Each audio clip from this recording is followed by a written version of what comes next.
സന്തോഷം അനുഭവിക്കുന്നവർക്ക് സമയം തീരെ കുറവാണ്. ദുഃഖം അനുഭവിക്കുന്നവർക്കാണെങ്കിൽ സമയം ഒരുപാട് കൂടുതലും.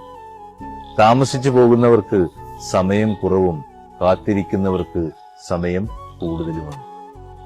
പണമടയ്ക്കാനുള്ളവർക്ക് സമയം അതിവേഗം പോകും. പണം കിട്ടാനുള്ളവർക്കോ സമയം വളരെ പതിയെ.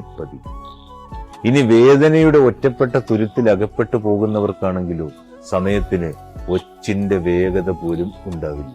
സമയം എല്ലാവർക്കും തുല്യമാണെങ്കിലും ഓരോരുത്തരും അനുഭവിക്കുന്നത് വ്യത്യസ്തമായിട്ടാണ്.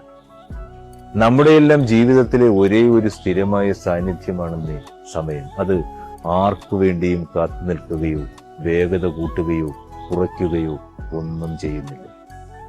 സമയത്തിന്റെ വേഗമല്ല, നമ്മുടെ മനസ്സിന്റെ നിലയാണ് മാറേണ്ടത്. സമയത്തോട് കലഹിക്കരുത്. അതിനോട് സൗഹൃദം പുലർത്തുന്നവർക്ക് ജീവിതം അനുകൂലമാകും.